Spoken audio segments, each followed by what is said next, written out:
Et voilà, c'est marrant, ça fait un peu peur au début, mais en fait ça fait pas mal, hein, voilà. Et je passe la parole à mon distingué collègue Benjamin Pierron. Merci Julien. Distingué collègue, merci. Bonjour à toutes et à tous. Du coup, j'espère que vous allez toutes et tous bien, que vous avez passé une bonne soirée.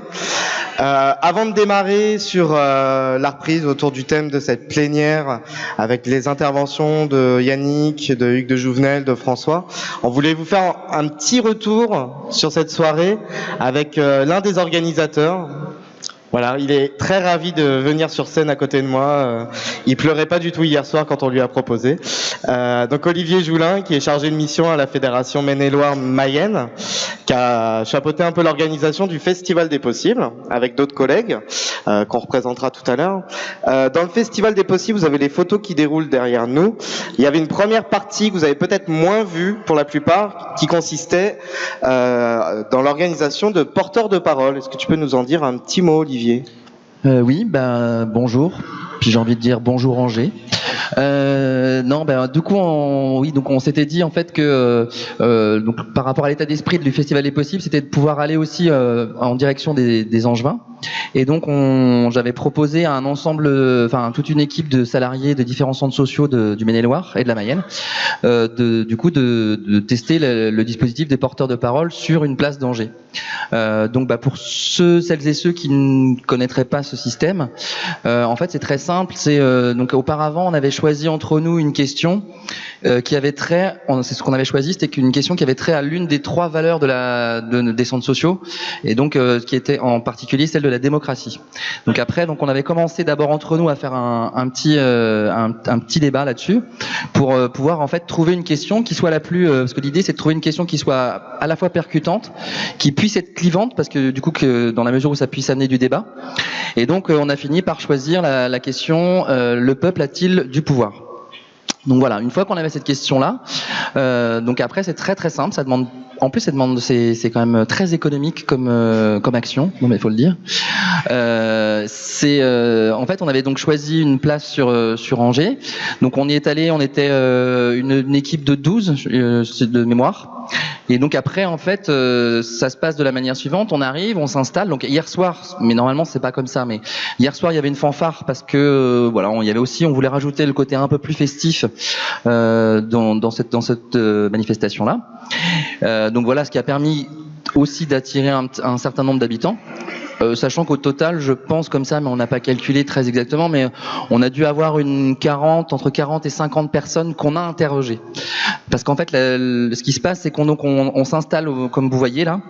En fait, on était sur la place, et puis on a tendu des fils à partir d'arbres et de lampadaires, et on a mis en gros la question. Et en fait, parce que cette question-là, elle attire le regard, elle peut attirer donc les gens qui du coup soit s'arrêtent très directement devant, soit sont un peu plus à l'écart. Et donc après tout le but, c'est il y avait 4 personnes qu'on a définies comme des porteurs de parole ou porteuses de parole, qui donc avaient l'œil sur ces habitants-là, et qui du coup quand on voyait qu'ils avaient accroché parce qu'ils y restaient 2-3 secondes, allaient vers eux.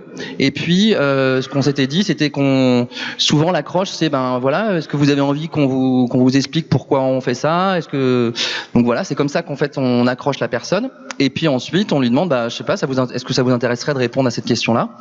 Et donc là s'engage une discussion, alors qui peut aller de 10 à 20 voire 30 voire 40 minutes. Il y avait un monsieur qui avait très envie de parler hier, je crois. Voilà, il y en avait, moi aussi je suis tombé sur un couple très étrange qui croyait beaucoup au complot, qui voulait voter Donald Trump. Mais justement, c'est ce que j'allais dire, ce qui est aussi pas mal, c'est que, parce que nous, dans notre position d'écoute, on est quand même plus dans une position d'écoute, même si on dialogue.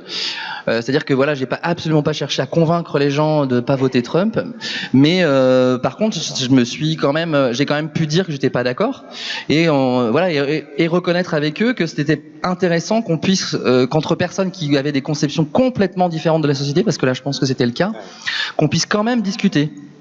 Et de convenir avec eux que sans doute sans ce moment-là, et ils étaient très très révoltés les gens, sans ce moment-là, jamais on se serait rencontrés. peut-être même qu'on aurait pu s'affronter. Et du coup, est-ce que ça a été l'occasion derrière de parler des centres sociaux, au-delà du dispositif autour de la question, est-ce que c'est aussi une occasion de faire parler des centres sociaux Alors, du coup, comment ça se passait en fait au tout début, bon, quand on se présentait, on avait dit qu'on se présentait comme centres sociaux de manière très globale, ni fédé, ni voilà. Et souvent, en fait, on leur demandait évidemment à la fin, plus particulièrement, s'ils nous connaissaient, s'ils savaient ce qu'était un centre social.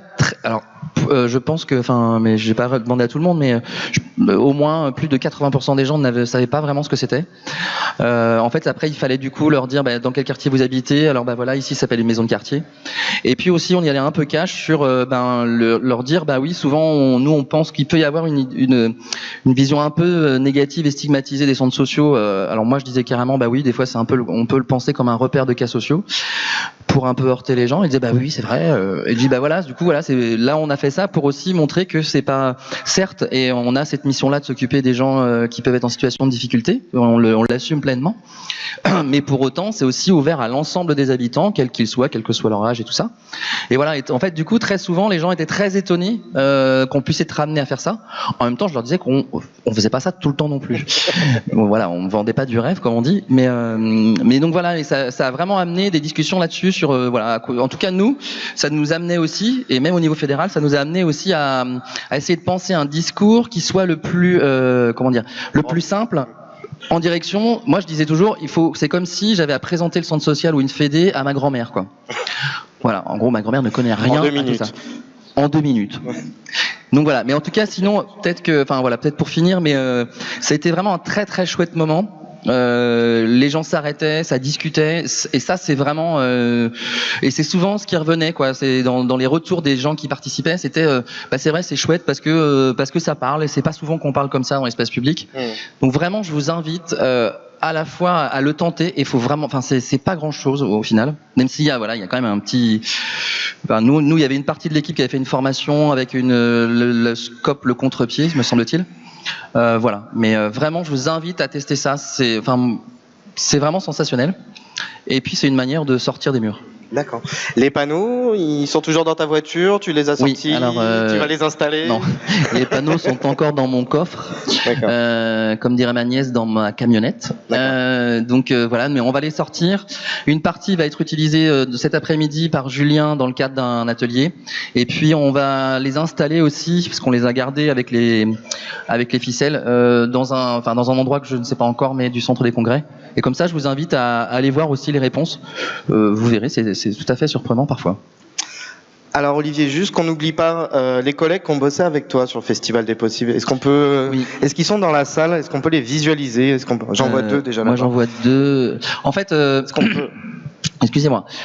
Justement pour faire ce festival-là, parce que ça nous a demandé un petit peu de temps, mais en même temps c'était pas mal au final. J'ai été beaucoup aidé par Odine Clément, qui est une jeune fille qui est en service civique à la fois avec nous et les CMEA. D'ailleurs, ça c'était aussi une façon, ça nous a aussi permis d'expérimenter une façon de faire et d'accueillir une jeune en service civique.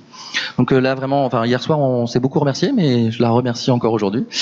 Et puis aussi il y avait Chani et Juliette qui sont 2 chargées de mission de l'Union régionale, qui sont aussi doctorantes. D'ailleurs, je vous invite à aller les rencontrer, parce mais pour ça, il faudrait qu'elles se lèvent pour qu'elles fassent pas leur timide. Donc Chani et Juliette qui sont là.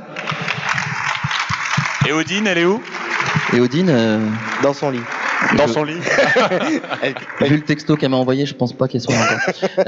Non, voilà. Non, et donc juste, c'est une petite parenthèse, mais du coup, elle mène une étude de doctorante sur la question du vieillissement et de quelle manière, au niveau des centres sociaux, on prend en compte cette question-là, et quels effets ou quel impact nos actions pourraient avoir sur les habitants qui ont en gros plus de 60 ans. Donc vraiment, n'hésitez pas. Et d'ailleurs, il y a un questionnaire qui a été remis dans les pochettes, me semble-t-il. Si vous avez un petit peu de temps pour y répondre, ce serait super cool. D'accord. On va être obligé de s'arrêter là, Olivier. C'est dommage. Ah si. C'est dommage. Si. Non, attends. Et justement pour finir, je voulais, ça me faisait penser à un petit truc. Non. Ouais. Il voulait pas parler en fait. Ouais. En fait, c'est souvent, j'ai un ami qui s'appelle Julien Talpin et qui m'avait dit un jour en anglais, parce qu'il habite Los Angeles maintenant. I love it when a plan comes together. Ce qui veut dire? J'adore quand un plan se déroule sans accroc. Bravo Julien. Bravo. Merci beaucoup Olivier. Merci. Juste pour info, si vous êtes intéressé par la technique des porteurs de parole, sur le site internet de la FCSF, centresociaux.fr, il y a plein de tutoriels concernant cette technique, des tutoriels en vidéo, des documents à télécharger, parce que c'est une technique qu'on a déjà expérimentée lors de notre assemblée générale à Bordeaux cet été. Voilà. Benjamin, merci. À tout à l'heure. Et bien voilà, sans plus attendre, je vais demander à Hugues de Jouvenel et Yannick Blanc de me rejoindre sur scène pour la suite des hostilités.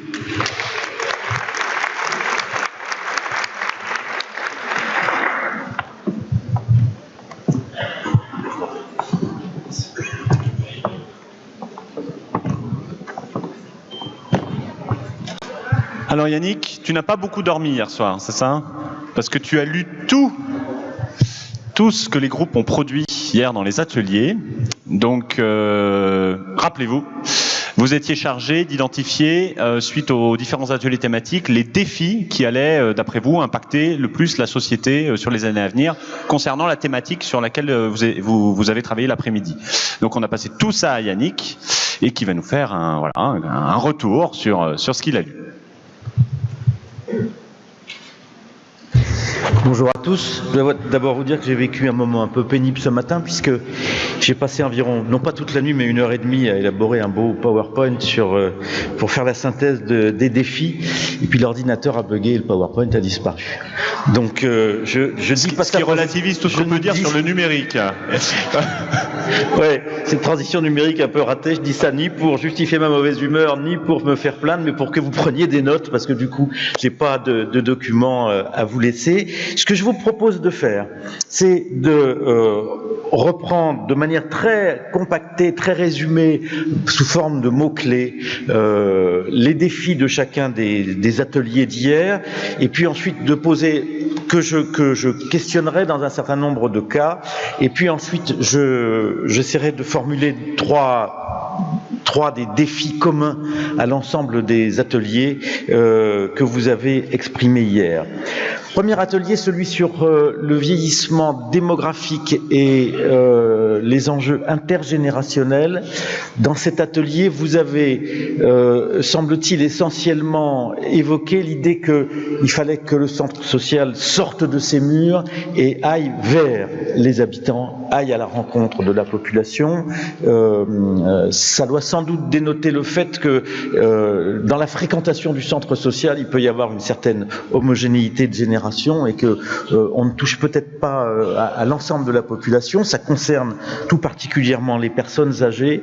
Il me semble que dans cet atelier, il y a un défi qui n'a pas été formulé, qui me paraît pourtant être tout à fait important en matière de relations intergénérationnelles, c'est le défi des activités intergénérationnelles. Parce que lutter contre l'isolement des personnes âgées, aller vers, tendre la main, être à l'écoute, donner la parole, c'est évidemment une partie très importante du chemin, c'est sans doute indispensable, mais ce que montre le retour d'expérience des jeunes volontaires en service civique qui sont sur ce terrain de la lutte contre l'isolement des âgés, c'est que là où les choses décollent vraiment, c'est quand on trouve des activités, quand on met en action les jeunes et les vieux ensemble. Et ça, je pense qu'en termes de conception d'activité du centre social, c'est un réel défi.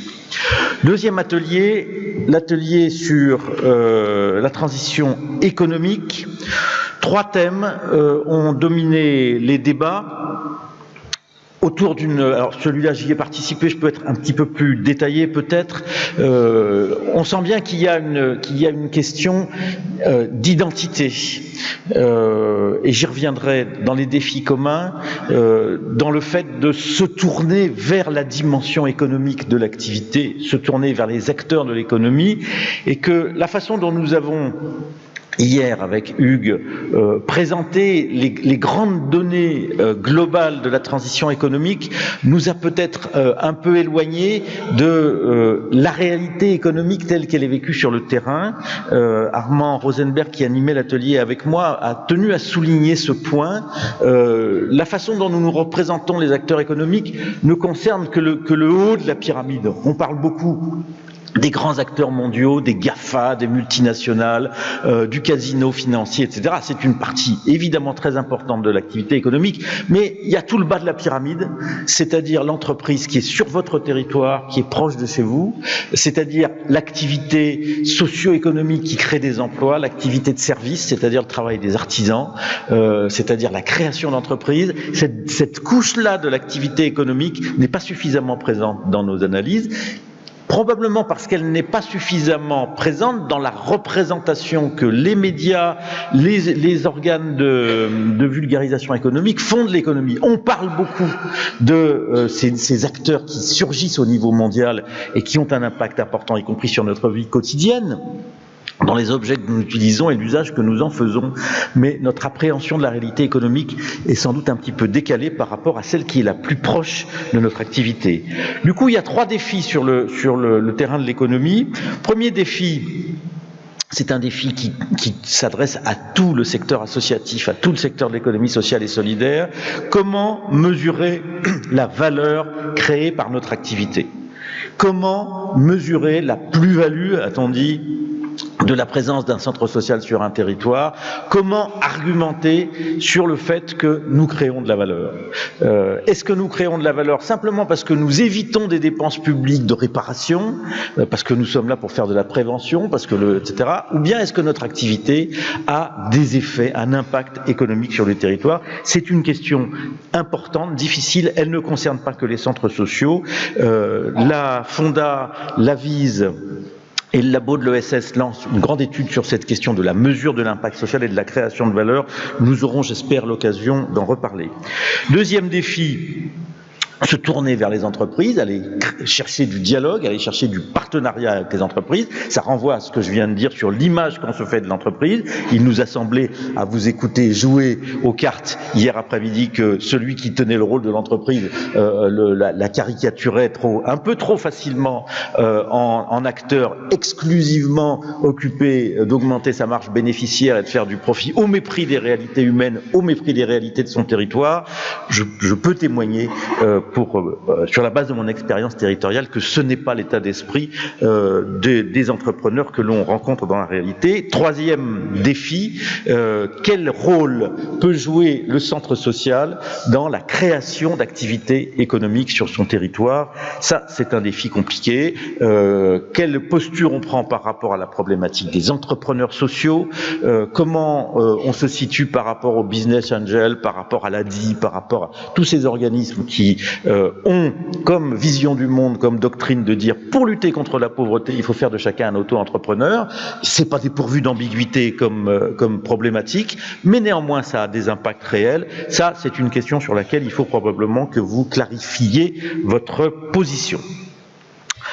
Troisième atelier, l'atelier sur la transition numérique.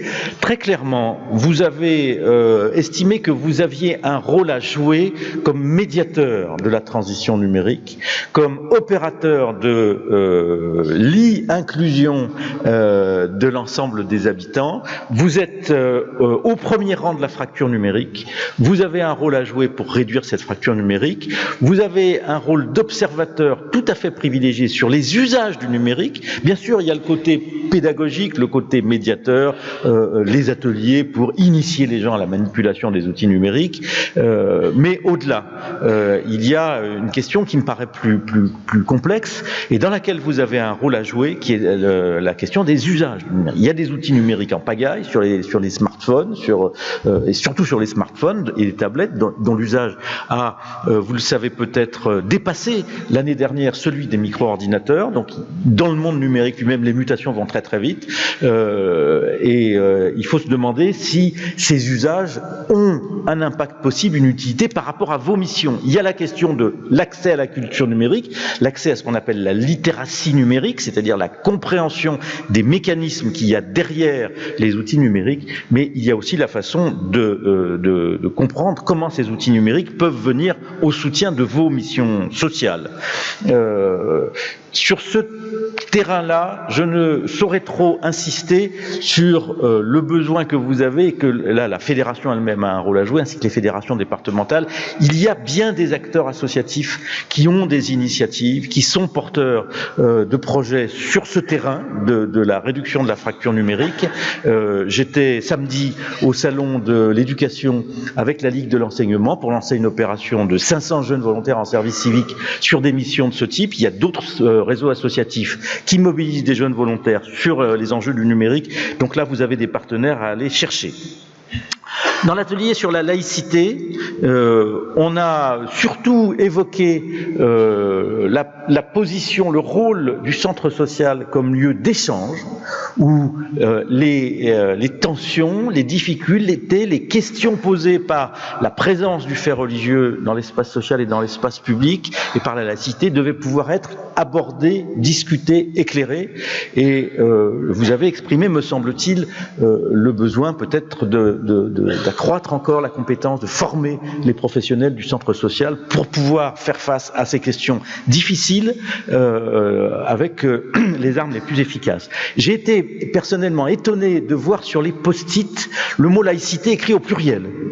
Là, je dois vous dire que pour moi, c'est un malentendu absolu, parce que pour moi, il n'y a pas la laïcité n'est pas une pratique, la laïcité n'est pas une chose à géométrie variable, c'est une règle de séparation entre la puissance publique et le fait religieux. C'est une règle de neutralité de l'espace public et de la puissance publique par rapport au fait religieux. Ça n'est pas une règle d'exclusion du fait religieux hors de l'espace public, mais c'est une règle qui implique que le fait religieux ne s'impose pas dans l'espace public, et donc je vois pas comment ça peut être pluriel, mais là, ce malentendu, ce que moi j'estime être un malentendu, montre que la question n'est pas complètement clarifiée et qu'on a effectivement besoin d'approfondir ça. Un dernier mot sur ce point pour dire que ce qui fait consensus entre vous, manifestement, entre nous d'ailleurs, c'est que notre conception commune de la laïcité est celle, bien entendu, d'une laïcité inclusive et non d'une laïcité d'exclusion, mais ça, pour le coup, c'est un enjeu proprement politique. Dans le 5e atelier, sur les territoires et les institutions... Je suis obligé, Yannick, de vous rappeler que le temps file. Je ne sais pas combien d'ateliers il vous reste à décrire. Il m'en reste encore 3 et 3 questions communes, donc quelques minutes, ça va être fait. Super. Sur les territoires et les institutions, la problématique est clairement que les réformes institutionnelles, la réforme territoriale, éloignent les institutions publiques du territoire. Que vous avez le sentiment, et je le partage totalement, que ces grandes régions, ces grandes intercommunalités sont des institutions hors sol, vont de plus en plus se comporter comme des agences et vont de moins en moins avoir la capacité de structurer le territoire. Et ce que vous appelez le territoire ou les territoires, c'est bien entendu un espace géographique, mais c'est l'ensemble des acteurs et des communautés d'action qui existent sur ce territoire et qui cherchent des outils et des moyens de se structurer. Vous estimez qu'un des défis lancés aux centres sociaux, c'est d'être des acteurs centraux de cette structuration du lien entre les citoyens, les habitants et les structures institutionnelles et politiques. Le centre social doit pouvoir se vivre, avez-vous dit, comme un corps intermédiaire. C'est une notion qui est extrêmement intéressante parce que ça renouvelle totalement la notion de corps intermédiaire. Le corps intermédiaire n'est plus l'institution sectorielle, professionnelle, catégorielle qu'il a longtemps été, mais c'est un lieu de rencontre, d'échange et d'action sur le territoire qui permet de faire le lien entre ces citoyens divers, fragmentés, mobiles, que j'ai essayé de présenter hier, et puis l'institution politique. Il me semble que c'est un défi magnifique pour les centres sociaux, mais qui pose des problèmes sur lesquels on va revenir rapidement. Vous avez en tout cas pensé que il y avait un défi qui était posé par ce vide que vous ressentiez entre les citoyens et les institutions qui peinent à les représenter. Dans l'atelier sur la transition démocratique, vous avez estimé que votre rôle était de rendre possible, de structurer, de clarifier, de rendre audible la parole citoyenne. Vous avez estimé que le rôle du centre social n'était pas d'être un médiateur descendant de la politique publique vers ses bénéficiaires et usagers, mais qu'il était le lieu où de transmission ascendante des besoins de la parole des citoyens vers les institutions publiques. Donc cet atelier rejoint la problématique du précédent. J'insiste pour ma part sur le fait que pour faire remonter la parole, il faut créer du langage commun et que probablement un des défis posés aux centres sociaux, dans une société où les langages des différents niveaux de la société s'éloignent le plus des uns les autres et où le langage médiatique sur le plan de la parole, de l'expression est extrêmement appauvri, il me semble que un des défis lancés aux centres sociaux est d'enrichir le langage permettant d'exprimer la parole des habitants. Ça suppose la mobilisation de moyens culturels, de moyens d'animation, c'est le cœur de votre métier.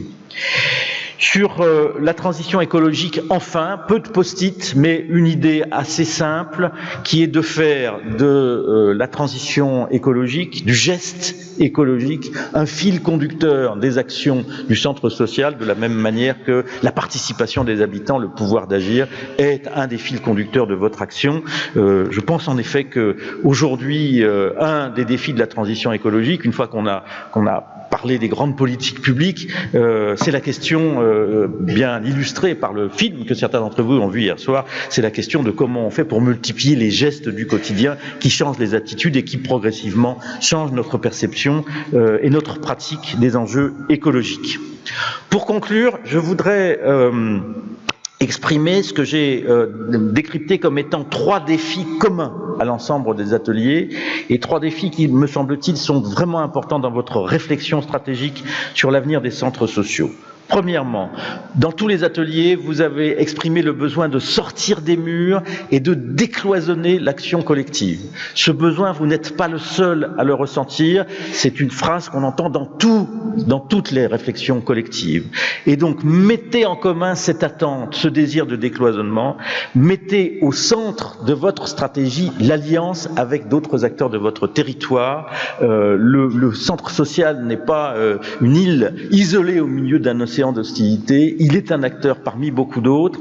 Il y a dans le monde associatif et dans le monde de l'ESS un véritable fourmillement d'initiatives, d'innovations, de volonté d'action. Il faut que vous rejoigniez des alliés sur ce terrain. Beaucoup d'entre vous ont évoqué l'indépendance des centres sociaux. Je pense pour ma part que c'est une illusion, qu'il ne peut pas y avoir d'indépendance des centres sociaux, qu'il peut y avoir évidemment dans la gouvernance, dans la façon de mener les projets, l'affirmation d'une autonomie par rapport à la collectivité locale, par rapport à la politique, le refus d'une instrumentalisation, c'est une vieille question que nous avons déjà abordée souvent, mais c'est vraiment dans l'interdépendance, dans la gouvernance de l'interdépendance, des alliances, des partenaires, que vous trouverez davantage de force pour votre action. Deuxième défi commun, vous avez souvent confronté aux mutations qu'on a évoquées dans les ateliers, vous avez souvent invoqué l'identité et les valeurs du centre social. La question que je vous pose est de savoir si l'identité et les valeurs sont des choses que l'on affirme a priori avant d'agir ou si ce sont des choses que l'on construit, que l'on fait évoluer et que l'on reformule dans le cours de l'action. Si on pose son identité comme un préalable à l'action, on s'interdit l'innovation et on s'interdit l'alliance. Si on pense que l'on construit son identité dans l'action, dans la prise de risque, dans l'innovation, dans la recherche du partenariat, alors je pense qu'on est capable de construire une identité solide. En tout cas, la façon dont vous exprimez, dont vous énoncez et dont vous traduisez vos valeurs dans la pratique est véritablement un défi central de votre vision stratégique. Dernier défi commun, vous avez évoqué la nécessité de faire évoluer les pratiques professionnelles. On le voit dans plusieurs ateliers. Je ne suis pas sûr de saisir très concrètement ce que cela veut dire, mais néanmoins, je crois que il faut poser une question et donner une forme particulière à ce défi.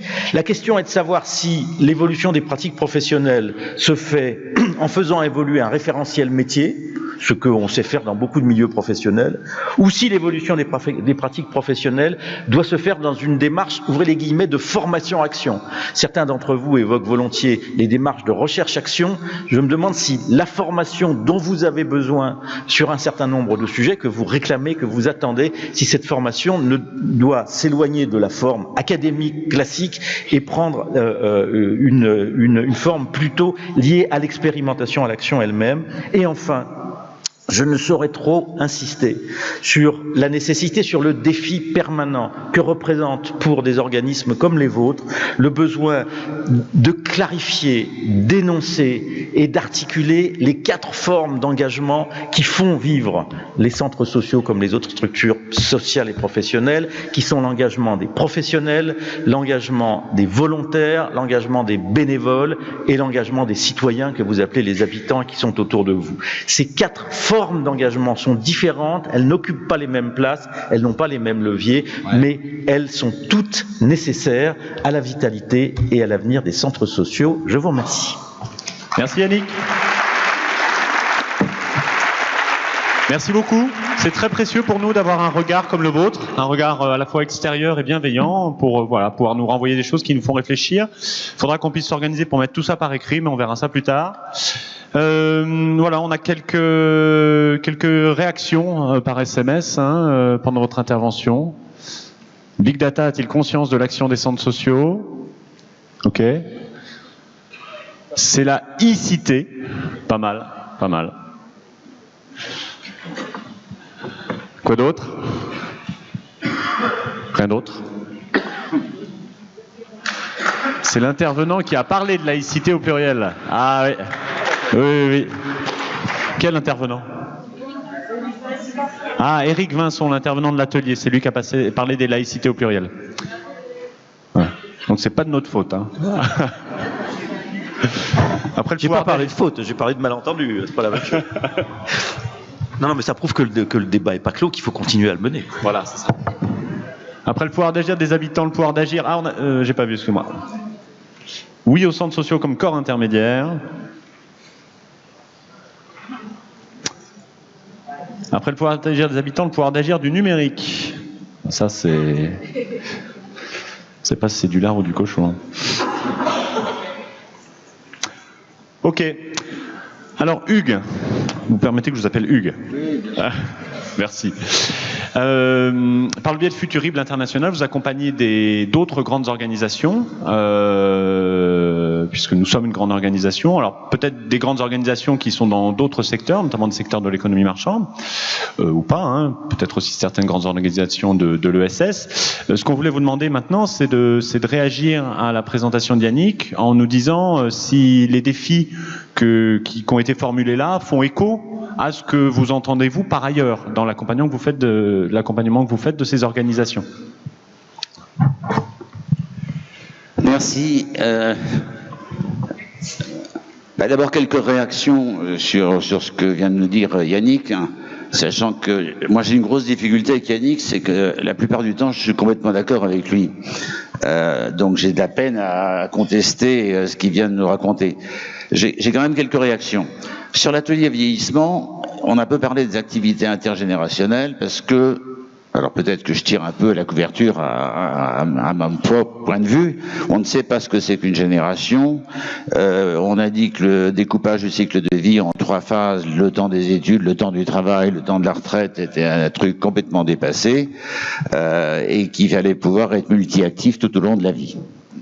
Alors peut-être ça n'est pas ressorti suffisamment, mais je pense que au travers de ça, on a évoqué quand même les activités intergénérationnelles. Sur le défi, alors transition économique, tu poses une question absolument majeure qui est quid de la notion de valeur. La valeur, tout le monde le sait maintenant, on est conscient, c'est pas uniquement la valeur monétaire, c'est toutes les aménités sociales, écologiques, etc. Il y a un certain nombre de travaux qui sont en cours là-dessus, et je pense que la question au fond va tôt ou tard se poser de savoir. Vous savez qu'aujourd'hui on ne sait pas, par exemple, faire de l'évaluation des politiques publiques puisqu'on n'a pas, les politiques publiques n'ont pas de finalité clairement affichée. Donc on fait du contrôle de gestion. Non pas de finalité clairement affichée. Donc je pense que la notion de valeur va reprendre en importance et c'est très important de travailler là-dessus. Troisième réaction pour aller très vite. Sur le numérique, pour moi le numérique ça n'est qu'un outil. C'est un outil, donc la vraie question c'est qu'est-ce que nous allons en faire, sachant que le numérique nous conduit à la fois potentiellement vers Big Brother et en même temps nous conduit éventuellement vers de nouvelles formes d'expression de l'opinion des uns et des autres. Complètement d'accord sur la laïcité, complètement d'accord sur les territoires. Moi j'aurais beaucoup plus insisté sur le fait qu'on est aujourd'hui dans des actions multiniveaux. Et qu'il n'y a pas un échelon, notamment d'administration publique, qui s'impose par rapport aux autres. Sur la démocratie, moi j'ai été très sensible à ce qui était affiché, le peuple a-t-il le pouvoir? Il a le pouvoir s'il le prend. Les élus ne sont que les sous-produits des électeurs. Il faut quand même pas l'oublier. Je pense qu'on a un vrai problème de culture politique en France. Quand je dis culture politique, je pense au bouquin de Rosan Vallon-Vivray, qui pour moi était un bouquin important. Je pense que on a une posture d'une manière générale en France qui est de désengagement par rapport à la chose publique, par rapport au bien public. Et ça, c'est un problème d'éducation civique ou d'engagement citoyen. Et je pense que là, il y a un énorme travail pédagogique à faire dès le plus jeune âge. Sur les 3 défis, Yannick, moi j'en rajouterai un que je formule de manière un peu provocante. L'impression que j'ai eue quand même en passant cette journée avec vous hier, c'est qu'on reste quand même dans la défense des pauvres, des précaires, etc., et dans une posture plus d'assistance que dans une posture d'acteur dans la société et de dynamique d'empowerment. Alors on m'a donné des équivalents en français hier, mais j'ai déjà oublié tellement c'est compliqué. Pouvoir d'agir. Pouvoir d'agir. Bon, voilà. Je pense qu'on a un vrai. Les centres sociaux doivent être en mesure de faire monter les acteurs en puissance pour qu'ils deviennent réellement acteurs.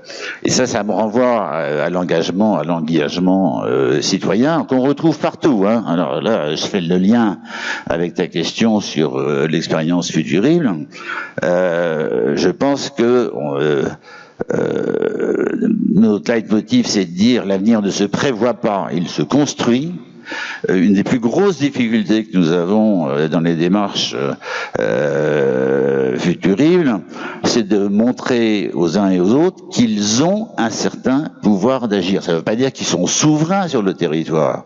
Ça ne veut pas dire qu'ils sont souverains sur leur clientèle. Ils ont un bout de pouvoir. Et puis si, au demeurant, ils sont capables de créer des alliances, des jeux à somme positive avec d'autres acteurs, leur petit bout de pouvoir va devenir un pouvoir un peu plus grand.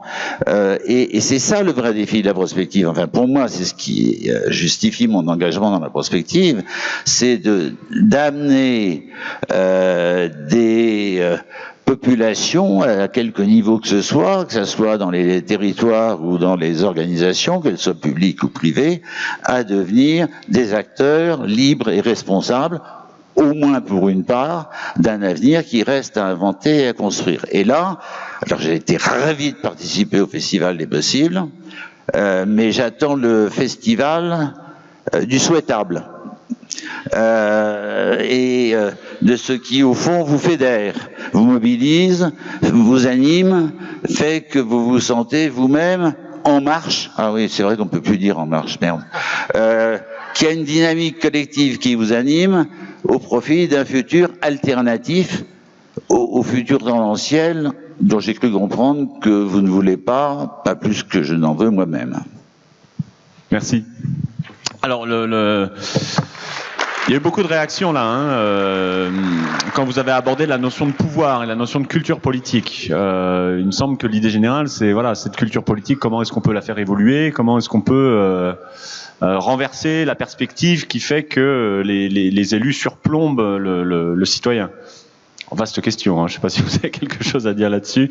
Voilà, le problème de culture politique, point d'interrogation, sur les habitants qui font les élus, pas l'inverse. Il est là le pouvoir, point d'interrogation. Moi, je voudrais insister sur la part d'illusion qu'il y a dans la représentation qu'on se fait de l'élu, du technocrate comme détenteur du pouvoir. L'expérience personnelle que j'en ai pour avoir occupé des positions de pouvoir, c'est que le pouvoir est infinitésimal.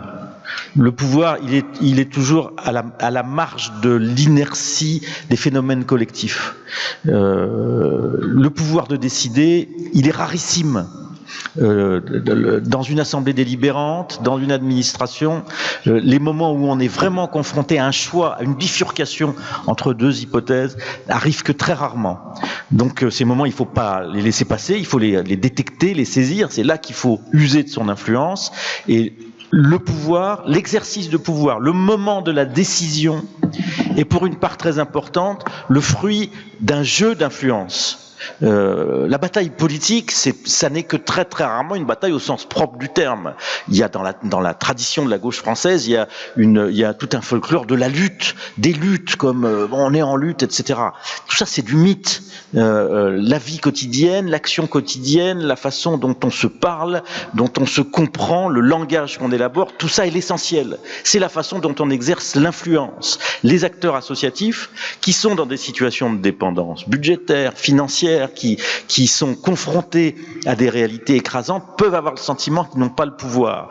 Ils ont, ils savent créer un langage commun, décrire la réalité, la faire partager à d'autres, ils ont une vraie capacité d'influence. Quand on élabore des plans en matière de politique sociale, des projets de politique de la ville, il y a des acteurs associatifs qui savent faire jouer leur influence, et parce qu'ils sont, comme vous, porteurs d'une parole qu'ils ont élaborée avec les citoyens, à ce moment-là, ils sont en position d'exercer la part de pouvoir qu'exerçait Hugues de Jouvenel tout à l'heure.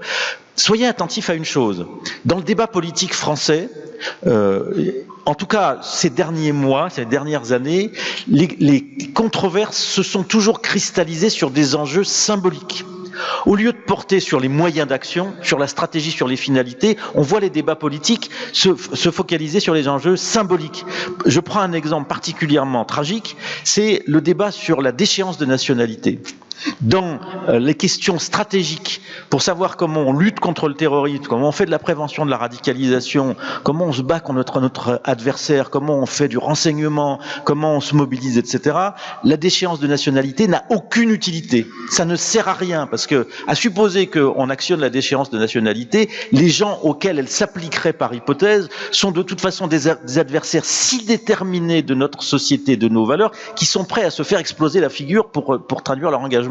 Donc les privés de nationalité n'a aucun intérêt pour eux. Ça n'est pas un levier d'action. Par contre, c'est le débat symbolique sur lequel toute la controverse politique s'est cristallisée. Et ce phénomène-là, vous l'observez sans arrêt dans la société française. La façon dont les candidats de la primaire de la droite, par exemple, ont exhumé la question des 35 heures obéit au même mécanisme, parce que vous avez eu pendant ce temps-là des chefs d'entreprise qui ont publié une tribune dans Le Monde pour dire c'est pas le problème.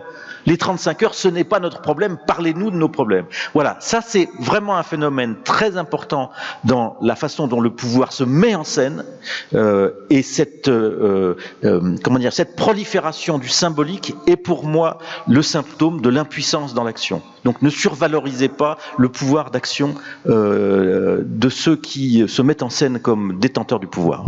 Donc, tu dis le roi est nu, et néanmoins les Français vont voter, selon toute vraisemblance, en majorité pour des candidats qui n'ont pas de projet, qui n'ont pas de vision, qui n'ont pas de valeur, sont simplement font de la gesticulation. C'est bien ce qui nous déprime un peu collectivement, quoi. Ouais, Donc, mais en même temps, le débat sur les programmes a commencé lundi. Le débat d'avant le premier tour de la primaire a été un débat sur les postures, sur les rapports de force. On voit bien que le vote du premier tour de la primaire de la droite a été un vote instrumental par rapport à la question de savoir si Sarkozy serait là ou pas face à Marine Le Pen aux élections présidentielles. Ça a été ça le cœur du débat. Cet épisode-là est terminé, et maintenant, brusquement, on se réalise que les candidats ont des programmes, et ils sont en train de s'affronter sur les programmes. Comme dit l'éditorial de Libération, c'est peut-être la meilleure nouvelle de la semaine, parce que les vrais enjeux politiques reviennent dans le débat. Souhaitons qu'ils y restent jusqu'au mois de mai. Merci à vous deux. On va revenir aux centres sociaux. Vous restez avec nous. Et j'appelle François Vercouter à nous rejoindre sur scène. Notre délégué général. Bien aimé.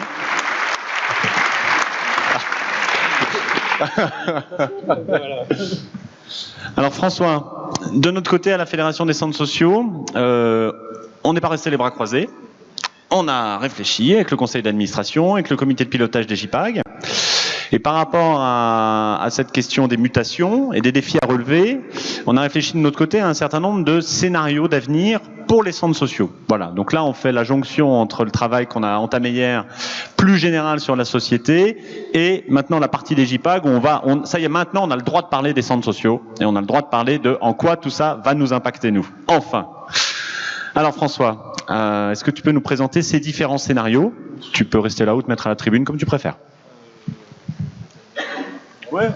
Oui, je vais le mettre.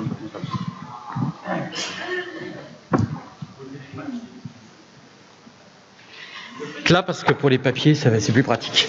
Voilà, ce qu'on va vous présenter là, c'est surtout pas des modèles, c'est des outils pour réfléchir ensemble. Vous avez eu à l'entrée une copie des diapositives qui vont passer. Et alors, histoire de rajouter un peu la complexité, je vais pas vous dire ce qui est sur les diapos. Voilà. C'est fait pour. Comme on est dans un monde complexe, il faut qu'on s'habitue à travailler dans le complexe. Donc ces scénarios, c'est pas des modèles, c'est pas une prescription. C'est pour ça qu'à côté des diapositives sur vos papiers, vous avez de quoi prendre des notes pour pouvoir prendre en note ce que va dire François en rapport avec les différents scénarios, parce que ces scénarios, on va les travailler en atelier que demain matin. Voilà, donc voilà. Prenez bien ça en note pour qu'on puisse reprendre tout ça demain matin. Les ateliers d'aujourd'hui seront sur d'autres sujets. Excuse-moi François, vas-y. Oui, et donc c'est pas la FCSF qui dit bon les petits gars, c'est comme ça qu'il faut qu'on grandisse demain, quoi. Hein, c'est une réflexion en se disant on essaye d'imaginer dans quel sens ça peut aller. L'intérêt aussi, c'est que du coup on peut décider que c'est pas par là qu'on va ou oui. Enfin, vous voyez, donc ça reste vraiment un outil de stratégie ou de pilotage, mais surtout pas un modèle. Voilà, je crois que c'est important de se dire ça. Donc allons-y. 3 scénarios. Le premier est celui, on va dire, de la petite équipe locale. Je vais le dire ça comme ça. On l'a appelé aussi acteur de développement citoyen du territoire. C'est l'histoire du centre social qui a été obligé peut-être d'arrêter certaines activités, services, parce qu'il n'y avait plus les financements ou parce qu'il y en avait d'autres qui le faisaient mieux ou moins cher, on ne sait pas bien. Mais en tout cas, c'est une équipe un peu resserrée qui continue d'avoir le soutien de la CAF à travers notre agrément centre social.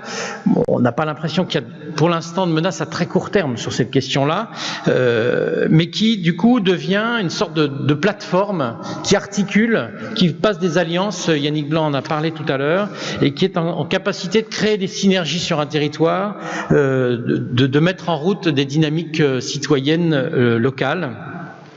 Donc vous voyez, c'est une petite équipe réactive qui fait du développement social local, qui met en route des dynamiques citoyennes, des dynamiques d'alliances associatives ou avec d'autres acteurs sur un territoire. Voilà. Vous voyez, donc c'est par rapport à la figure d'aujourd'hui, c'est sûrement une plus petite équipe qu'aujourd'hui. C'est sûrement aussi des diversifications de financement, mais via du privé type fondation, aide, soutien à ce projet-là. Ça va ? Le deuxième scénario, il est un peu à l'autre extrémité, on va dire, c'est l'unité d'économie sociale qui développe et devient acteur incontournable de service aux habitants. C'est-à-dire que on grossit. On devient encore plus un lieu qui propose activités, services et qui se diversifie du coup, de façon à atteindre une taille qui fait qu'on est incontournable. Et du coup, les menaces qui peuvent exister en termes de baisse de financement, c'est plus compliqué de venir, vous voyez, nous gratter, parce que quand on commence à faire 200 fiches de paye, 300 fiches de paye, il y a dans cette salle des directeurs d'associations qui font ça. Hein. Donc ça existe déjà un peu, ça. Hein. On ne l'a pas complètement inventé. Et c'est vrai que du coup, la négociation avec une mairie, quand on commence à être gestionnaire, non seulement logement, de centres sociaux, mais aussi d'une activité d'insertion par l'activité économique ou de gérer un CADA ou de gérer de l'accueil spécialisé sur certains publics. Vous voyez, ça change le rapport.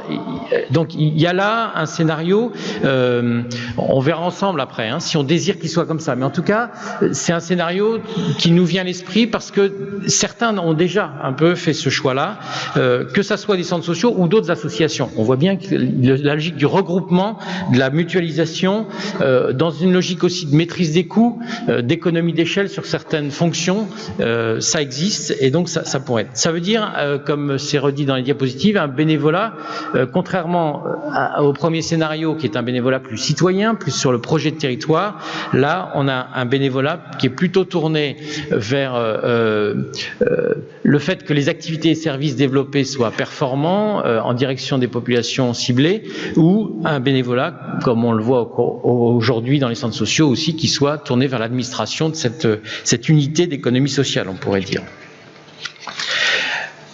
Et le troisième scénario, on l'a appelé acteur du développement local. Vous voyez qu'on a enlevé le mot social. On passe du développement social local au développement local. C'est-à-dire une unité, une équipe, un projet qui va s'inquiéter de l'ensemble des dimensions du développement d'un territoire, y compris donc celui de l'économique, avec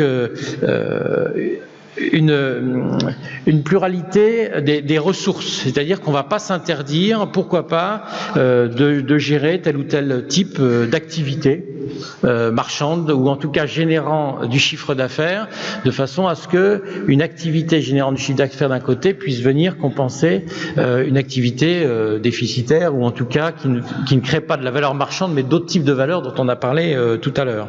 Vous voyez, donc une équipe, alors sur la taille, pas forcément d'avis, mais en tout cas, on ne lâche pas le projet social, on ne lâche pas le projet d'animation globale sur un territoire, mais on le fait en intégrant la dimension des acteurs économiques et des synergies avec ces acteurs économiques et pourquoi pas le devenir un peu plus un acteur d'économie sociale et solidaire sur son territoire en créant, en générant, en reprenant telle ou telle activité sur son territoire. Voilà, j'ai essayé de faire vite, c'est pour permettre le débat aussi ensuite, mais voilà grosso modo ces trois grands scénarios qui ressortent des travaux. Je vous dis pas ça comme ça, on n'a pas inventé ça cette nuit, c'est un travail qui a été fait d'abord en cours d'un séminaire avec l'ensemble des délégués fédéraux, puis une reprise avec le conseil d'administration, des groupes de travail, voilà, donc, voilà, on en est là. Vous voyez que c'est en même temps très précis, mais aussi suffisamment vague pour que, et puis il y en a peut-être un quatrième, et on attend bien sûr l'ensemble de vos réactions. L'intérêt de poser ça, c'est vraiment de se dire que voilà quelques grandes directions, quelques mouvements de fond qu'on a pu percevoir. On a pu passer à côté de choses, mais demain matin, ce qui vous sera proposé, c'est de commencer à faire l'exercice de dire et si ça se passait comme ça, comment mon travail au centre social il évolue, qu'est-ce que ça va changer dans ma façon de faire, d'être voilà. Sachant aussi que il nous semble que c'est par rapport au contexte dans lequel un centre social est qu'il va évoluer aussi dans un sens ou dans un autre. C'est pas simplement une propre décision unique, intrinsèque à la gouvernance de l'association ou du centre social que ça va se faire, c'est aussi voilà, un territoire où il n'y a pas du tout d'autres services, peut-être que le scénario 2 il va être adapté parce qu'il va répondre à des besoins non couverts. Si on est déjà dans un territoire où existe déjà plein de choses, le scénario 2 ça va être difficile, ou alors il faut aller manger les autres. Enfin, vous voyez, derrière ces scénarios, il faut du coup commencer à inventer ce qui va se passer en prenant en compte les réalités du contexte du territoire où on est installé. Merci François. Alors, on a déjà quelques réactions par SMS. La taille du centre social doit-elle être celle des grandes régions pour être incontournable? Ok. Oui au DSL et à une petite équipe, mais est-ce compatible avec les politiques publiques instrumentales? Est-ce que c'est la peine que je les lise en fait? Non, hein, ouais. Voilà. En fait, vous savez lire, hein, c'est ça. Ouais. Voilà. Connaissance judiciaire.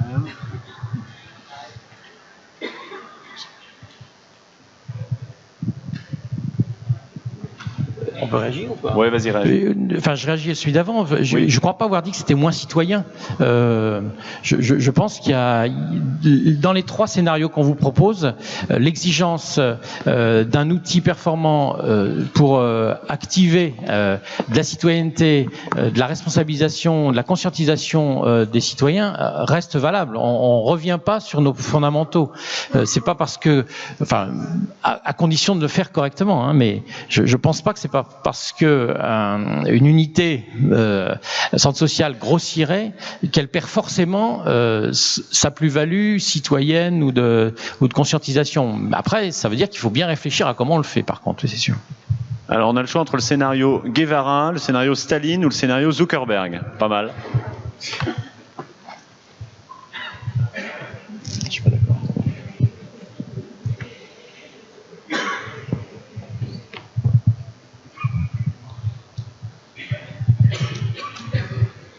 Ok. Chiffre d'affaires important n'est pas forcément synonyme de bénéfice. Ça donne envie de réagir. Hein. Vas-y. On peut réagir. Oui. Il y a eu qui voulait réagir aussi. Vas-y, commence. Ah non, vas-y. Non, mais ça passe vite, mais alors, non, on ne renonce pas au schéma des 3 maisons. Alors, attends, rigolez pas avec ça. Ah non. Bon.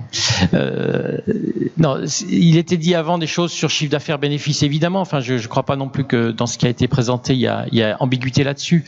Pour reprendre rapidement, l'idée, c'est de se dire quels sont les grands chemins, les options à prendre. C'est soit c'est un centre social plateforme, synergie, soit c'est un deuxième qui consolide sa place comme un acteur incontournable de l'intervention sociale, avec les valeurs et les exigences qu'on met dans ce projet-là. Le troisième ouvre la question de l'intervention sociale aussi à l'activation, et il me semble que ça répond à des défis que Yannick nous lançait tout à l'heure, sur la place qu'on peut, qu'on doit, qu'on veut prendre sur la question aussi de l'économique. Est-ce qu'on peut continuer de passer à côté de ça, quoi? C'était ça. Ok, Hugues.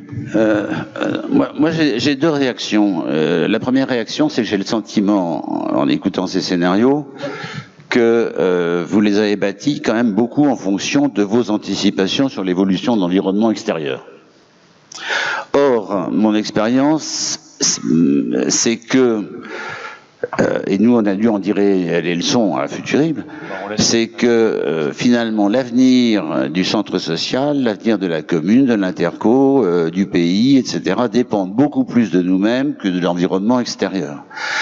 Regardez, confrontés au même environnement extérieur, les pays européens qui se réclament tous plus ou moins du même modèle social ont des performances en termes économiques et sociales très différentes. Je descends à un niveau infranational, confronté à la même politique nationale, au même contexte international, d'une région à l'autre, d'une commune à l'autre, les performances sont extrêmement différentes. Donc on a tendance à sous-estimer les facteurs endogènes. Et nous, la leçon qu'on en a tirée à Futurib, c'est que finalement la prospective exploratoire que peut-il advenir dans notre environnement extérieur, c'est bien, mais il faudrait beaucoup plus insister sur la prospective orientée vers l'action, ce que maintenant on appelle pompeusement la prospective stratégique, qui est quelles sont nos capacités d'agir, notre volonté d'agir, dans quelle direction. Ça c'est une première réaction. La deuxième réaction, c'est que je suis pas sûr que ces scénarios soient aussi contrastés que cela. Et on peut se demander dans quelle mesure, finalement, l'intérêt des scénarios, c'est des histoires simplificatrices, caricaturales, de futurs possibles qui sont plus ou moins en germe dans la situation actuelle. Et là, finalement, est-ce qu'ils sont suffisamment audacieux dans la prise en compte de phénomènes de rupture externe et suffisamment audacieux au regard d'une volonté de changement interne? Merci. T'as tout de suite une réaction, François, ou non? Yannick? Il y avait un texto tout à l'heure qui suggérait de se mettre à l'échelle des grandes régions. Je voudrais réagir à ça parce que on a déjà eu, peut-être en aparté d'ailleurs, cette discussion au cours des 2 jours. Et je l'ai dit tout à l'heure en évoquant l'un des ateliers, les méga structures publiques publiques qui ont été produites par les réformes, d'abord vont être confrontées pendant une longue durée à des problèmes compliqués, pénibles de gestion, de leur fusion, de leur recomposition, etc. Et vous allez avoir pendant un bon moment, vous ne saurez pas à qui téléphoner à la région pour régler les dossiers. Et deuxièmement, la logique de fusion, de concentration de ces collectivités locales en fait des agences. Elles n'ont plus la capacité politique à structurer le territoire au sens où, dans notre tradition politique, depuis 2 siècles, la collectivité territoriale, la commune et le département sont des lieux où bien sûr on gère des budgets, où on distribue des prestations, mais ce sont des lieux où il y a une structuration de l'action du territoire, où il y a de l'interaction entre les citoyens, leurs élus, les différentes catégories d'acteurs. Plus on va vers de la rationalité technocratique dans la gestion des collectivités territoriales, et plus elles se comportent comme des agences, c'est-à-dire elles ont, notamment avec la disparition de la clause de compétence générale, elles ont une série limitée de compétences. Dans ces zones de compétences, elles ont des prestations à délivrer ou des investissements qu'elles peuvent faire, c'est le cas des régions, et elles vont agir comme ça de manière très sectorielle. Si bien que la façon, qu'est-ce que c'est structurer le territoire? C'est organiser des communautés d'action, c'est faire travailler des gens ensemble, c'est organiser, structurer, finaliser de l'action collective. Ces collectivités ne peuvent plus le faire. Donc il y a d'autres acteurs qui vont s'emparer de ce vide, parce qu'il y a un vrai vide, vous l'avez dit dans l'atelier, hein, il y a un vide entre les habitants et les institutions politiques. Ce vide, il existe à différentes échelles. On a vu l'autre jour dans un colloque qui était un forum qui était organisé par Futurible au Futuroscope, on a vu un maire d'une ville moyenne nous expliquer que il était en train de passer des alliances avec 2 villes voisines sur des enjeux, d'un côté sur des enjeux universitaires, de l'autre sur des enjeux touristiques, et que pour faire vivre ces alliances, il ne créait aucune structure institutionnelle ni juridique. Ils faisaient de la pure stratégie, ils allaient partager des objectifs, ils allaient voir comment se répartir les moyens, et ça, c'est des phénomènes qui vont se multiplier. À votre échelle, vous avez un rôle à jouer dans cette stratégie d'alliance pour structurer le territoire par rapport à ce que sont vos besoins, vos publics et vos valeurs. Et dans ces stratégies d'alliance, l'activité économique, elle a son rôle à jouer. Les centres sociaux, tout à l'heure il y avait un texto qui disait on n'aurait pas pu parler de chiffre d'affaires et d'activité dans un centre social il y a quelques années. Mais est-ce que c'est une question de tabou ? Pour moi, ce qui a changé, c'est que les centres sociaux ont été pendant des décennies des sous-traitants de l'État-providence. Le mot est pas péjoratif, il est fonctionnel. Ils ont été des sous-traitants de l'État-providence avec des modes de financement qui étaient ceux de l'État-providence. Au moment où l'État-providence se défait, se délite, où on change d'époque, où la façon de fabriquer du social et de gérer le social change, il faut évidemment aller chercher d'autres modes d'action. Et le rapprochement entre l'activité économique, la prestation de services, la création d'emplois, la création d'activités et les enjeux sociaux, ça c'est un phénomène qui touche l'ensemble, ça ne touche pas que les centres sociaux. Il y a des tas d'entreprises qui aujourd'hui s'interrogent sur la dimension sociale de leur activité, parce que sans cette dimension sociale, elles ne peuvent pas continuer à exister. Donc c'est pour ça qu'il y a de nouveaux partenariats qui se nouent. Ce sont des partenariats dans lesquels on prend des risques, on se met en porte-à-faux ou en déséquilibre par rapport à une identité construite dans l'histoire, ce que vous appelez votre identité et vos valeurs. Cette prise de risque, cette mise en porte-à-faux, il faut la jouer pour rebondir et justement faire vivre de son identité. Et c'est là que je rejoins le propos d'Hugues. Vous avez, c'est l'exercice qu'on a fait depuis hier, à comprendre, à vous approprier les différentes mutations du monde qui vous entoure, mais à partir de là, l'essentiel pour vous, c'est de vous affirmer comme acteur stratégique. Merci. Benjamin, si tu veux bien monter sur scène, on va vous demander de réagir maintenant par rapport à ces scénarios. On reprendra le dialogue avec vous 3 après. On aimerait faire un petit coup de sonde dans la salle. Ouais. Benjamin. Moi, je réalise un rêve, là. J'ai toujours voulu jouer avec ce pupitre. C'est pour ça que je me suis mis là. Voilà, ça c'est fait. Est-ce qu'on peut remettre le diaporama, les garçons, là-haut? On salue au passage Denis et Maxime, qui sont à la technique ce matin, qui gèrent les SMS, le diaporama. Merci pour eux parce que c'est pas évident. On essaye de suivre en direct les réactions des uns et des autres. On vous propose, François l'a dit tout à l'heure, la présentation des scénarios, c'est pas des modèles, c'est pas, on va pas vous demander de choisir, mais juste de prendre, on va prendre une petite température sur comment vous ressentez à la présentation de ces scénarios-là. À l'entrée, on vous a remis des feuilles de couleurs si tout va bien. On espère que les couleurs correspondent à ce qui a marqué sur le diaporama, ça nous aiderait vachement. Si vous pouviez nous confirmer, ça y ressemble à peu près. Vous avez une feuille violette, une feuille jaune, une feuille rouge en d'autres termes. Martine. Ouais, c'est bon? Eh ben c'est parti alors. Voilà. Alors on va vous proposer 4 petites questions. On va faire les 4 sondages d'un bloc et après on proposera aux collègues de pouvoir réagir à ce qui ressort. Alors première question, on va vous demander parmi ces 3 scénarios, lequel vous semble le plus proche de ce que vous vivez actuellement. Alors pour le premier scénario, ça sera la feuille violette. Mauve d'ailleurs. Pour le deuxième, le jaune, et le troisième, le rouge. Levez bien haut qu'on puisse voir. On n'a pas mis de musique d'attente. Voilà, on va demander à d'autres collègues de pouvoir nous aider sur ce qui ressort. À vue de nez de mon pupitre, c'est plutôt du jaune. C'est ça? On me confirme en régie ou pas? Pas mal de jaune, hein. Alors, le problème avec la lumière qu'on a dans les yeux, c'est qu'on distingue Là, je dirais celui qui ressemble en premier, c'est le jaune, et en second, c'est le violet. D'accord. Merci beaucoup. On va passer à la deuxième question. Alors, on se met dans 10 ans, on est en 2026 du coup. Quel scénario vous paraît le plus plausible sur votre territoire dans les 10 ans à venir? Alors, la notion de territoire, elle est importante, parce que d'un territoire à l'autre, évidemment, les données sont pas les mêmes. Alors, on lève bien haut. Ah, là, ça devient rouge. Plutôt le scénario 3, du coup. Alors, encore un peu de jaune. On est à... L'avenir est rouge. Donc l'avenir est rouge. L'avenir est rouge. Merci. L'avenir est rouge. L'avenir est rouge et un peu jaune aussi. Et un peu jaune, ouais. Et un peu jaune. Après, on voit tout de suite, quand on donne 3 choix, il y a des personnes qui inventent d'autres choix en mettant 2 couleurs ensemble. Donc voilà, c'est forcément très pratique. Mais on comprend qu'il y ait besoin de nuances. Troisième question. Alors, quel scénario maintenant vous paraît le plus redoutable parmi ces 3-là? Ah là, c'est plus mélangé quand même.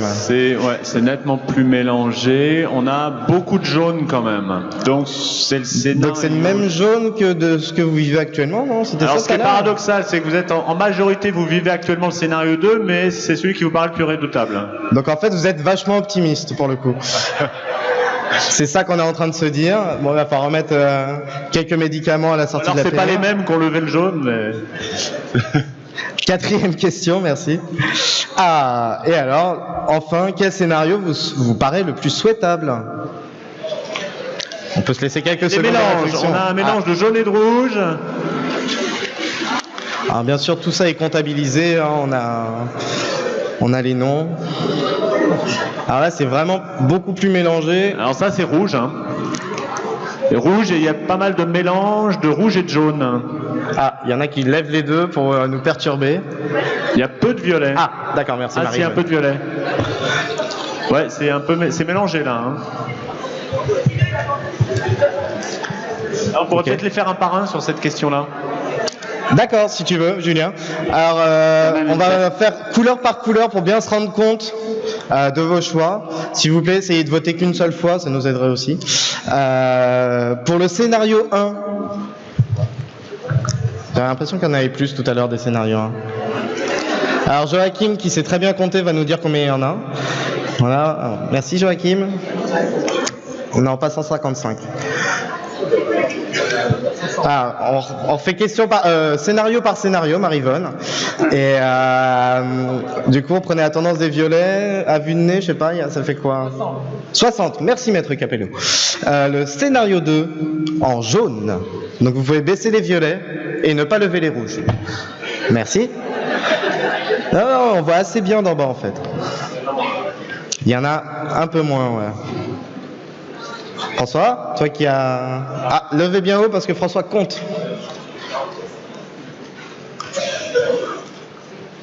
Oui, 50. Ah, un poil moins. Alors le rouge. Ouh, c'est rouge. Ah, Alors Antoine, on est désolé pour les personnes daltoniennes, effectivement, c'est toujours compliqué. Merci Maxime. Des réactions, peut-être Julien, auprès des collègues? Vers Yannick, Hugues et vous pouvez baisser les bras, c'est fini la gymnastique. Donc là, le plus souhaitable, c'est le rouge, à savoir le scénario numéro 3. Ok, ça marche. Alors, qu'est-ce que ça vous inspire, ces réactions? Hugues, vous aviez d'ores et déjà une réaction. Ah bah oui, j'ai une réaction avec tout le monde, j'espère. Si le scénario dans lequel vous vivez est le plus redoutable, ma question c'est qu'est-ce que vous allez faire demain matin pour en sortir? Et si le scénario qui vous apparaît le plus souhaitable, c'est le scénario rouge, qu'allez-vous faire, même pas demain matin, dès cet après-midi, pour le promouvoir? C'est à ça que ça sert les scénarios. Autrement dit, et en plus, c'est des scénarios 2025, c'est-à-dire qu'il y a très très peu de temps. Le futur n'attend pas, c'est-à-dire qu'il faut s'y mettre tout de suite. Merci. François? Oui, alors moi je voulais reprendre juste avant parce que merci à Hugues de nous interpeller sur scénario, parce que si effectivement ils se ressemblent trop, on va avoir du mal à choisir. Peut-être qu'il faut qu'on refasse, qu'on continue ce travail pour continuer d'accoucher de scénarios peut-être encore plus tenant compte peut-être soit de plus grosses ruptures, je sais pas, mais j'entends l'interpellation et il faut qu'on continue ce travail-là. Je pense que c'est important. L'importance aussi de dire que je pense qu'à chaque fois qu'on a travaillé l'ensemble de ces scénarios, entendez bien qu'on a tenté aussi de voir comment ça laissait possible l'ensemble des fondamentaux sur lesquels on est. C'est-à-dire que ça remet pas en cause notre envie d'être des acteurs actifs de la médiation sur les territoires, du développement sur les territoires, de la citoyenneté, des valeurs et des travaux qu'on a mis en route depuis déjà maintenant quelques années. Oui, moi je suis frappé du décalage qu'il y a, que je ressens en tout cas, entre ce que j'ai lu sur les post-it cette nuit, avec l'expression de crainte, de réticence, des questions sur comment on préserve notre identité, comment on fait vivre nos valeurs, etc. Et puis votre réaction de ce matin, qui sont des réactions dans lesquelles vous vous jetez à l'eau.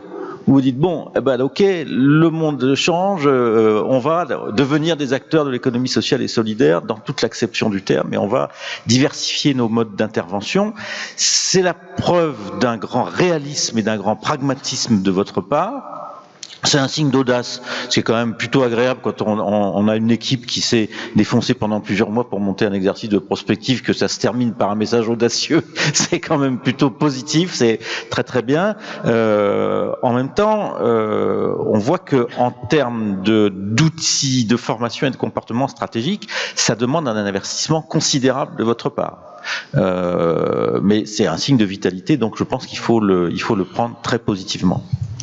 Moi, je voulais réagir au semestre précédent sur l'ascendant pour dire que on est complètement d'accord avec ça, et la proposition a été lancée dans les fédérations de venir animer des journées régionales pour continuer de travailler ces questions-là. C'est-à-dire qu'on va vous inviter automne-hiver là, et même si besoin plus loin, mais de venir dans les régions et de passer du temps sur une journée avec le plus grand nombre possible d'acteurs de vos centres pour pouvoir démarrer une réflexion, mais qu'ensuite chacun doit continuer dans son propre centre, dans sa propre fédération.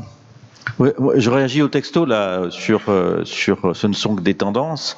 Une fois qu'on a fait ce travail de première réaction, oui, il faut travailler sur la faisabilité, bien sûr, c'est l'essentiel de ce qui se reste à faire, parce que comme je le disais tout à l'heure, ça comporte une prise de risque. Donc il faut l'évaluer, la mesurer, la maîtriser, etc. Tout le travail reste à faire. Il y avait une question aussi sur la gestion municipale ou CAF. Donc CAF Joker, la CNAF est dans la salle, il faudrait qu'il puisse répondre. Mais en tout cas sur la gestion municipale, on n'a pas pensé exclure ces modes de gestion-là des scénarios.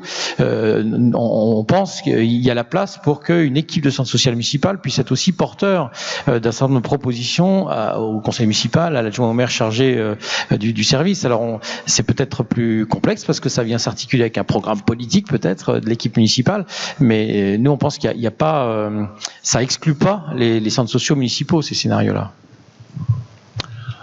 On va s'arrêter là. Merci beaucoup François, tu restes avec moi. Merci beaucoup à Yannick Blanc et à Hugues de Jouvenel d'être restés avec nous pendant ces 2 jours. Voilà, merci vraiment pour vos apports.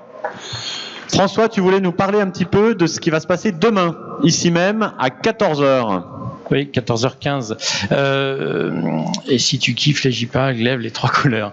Non, simplement un petit mot, parce que c'est la dernière fois qu'on est en plénière avant demain 14h15, et il se passe quelque chose d'un peu spécifique pour des JPAC demain après-midi, et j'en suis un peu responsable, donc il faut que je m'en excuse tout de suite si vous n'apprécierez peut-être pas ce moment-là, mais il est, en tout cas, je pense, pour le réseau fédéral important. Nous allons accueillir, même si c'est pas forcément un exercice qu'on fait d'habitude, mais je vais vous expliquer pourquoi on le fait. On accueille demain après-midi entre 14h15 et 15h45 environ Madame Rossignol, ministre des Familles, de l'Enfance et des droits des femmes. Également Daniel Lenoir, directeur de la Caisse nationale d'allocation familiale. Il y aura également Bruno Lachenay, qui est directeur de l'action sociale de la CCMSA, la Caisse centrale Mutualité sociale agricole, et puis un représentant de l'Assemblée des communautés de France, qui est l'association qui regroupe les élus des intercommunalités. Voilà, donc ces 4 personnes, on leur demandera de réagir aux exercices de prospective que nous avons faits, mais également, ils ne viennent pas que pour ça, ils viennent également pour signer un accord cadre que nous avons rédigé ensemble à 6, 8, 10 mains, puisque ce seront les premiers signataires de cet accord cadre qu'ils feront en direct devant vous, mais ensuite, il y aura d'autres signataires qui ne pouvaient pas être présents demain après-midi, qui continueront de le faire par le jeu de parapheurs qui vont tourner auprès d'autres, et les autres, c'est 2 et peut-être 3 autres ministres, le ministre de la Ville, de la Jeunesse et des Sports, la ministre ou la secrétaire d'État chargée des précarités, Ségolène Neuville, et puis la ministre de la Culture, Audrey Azoulay. Alors, on vous passera le moment venu, enfin demain après-midi, on vous présentera les termes de cet accord cadre. Et il est forcément un peu général pour avoir toutes ces signatures. En tout cas, il nous semble que ça a l'avantage d'officialiser un vrai intérêt et de l'État et de 3 branches importantes de la sécurité sociale et et on espère d'autres viendront ensuite, associations d'élus, pour reconnaître l'importance des centres sociaux, d'un maillage de 2000 centres sociaux en France, de leur mission de développement social local, et on a mis dedans la question du pouvoir d'agir, et puis qui, eux, s'engagent, les signataires, à être porteurs d'une exigence de signature de conventions pluriannuelles et pluripartenariales en phase avec la temporalité du projet social. C'est sur un papier, ça ne sera pas miraculeux, mais c'est écrit sur un papier. Et on espère que ce travail de lobby qu'on a fait vous permettra de sortir le papier en disant « et si on faisait comme ça, regardez, il y a tous ces gens-là qui ont signé et qui ont dit que c'était important ». Voilà. Je redis bien, ce ne sera pas miraculeux, mais il fallait qu'on essaye ça. Ça ressemble un peu à un pacte de coopération nationale, pour ceux qui connaissent le jargon de la maison. Voilà ce qu'on a essayé de faire et ce qui va se passer demain après-midi. Donc peut-être que ce ne sera pas complètement des JPAG. Vous voyez qu'on a un peu utilisé, excusez-nous, vos 500 personnes dans une salle pour rendre ce moment-là important et fort symboliquement. Voilà. Pour déplacer le ministre, c'est mieux d'avoir 500 personnes dans une salle. Voilà. Donc je vous mets un peu dans cette stratégie-là ou dans cette technique avec nous pour faire ça. Voilà.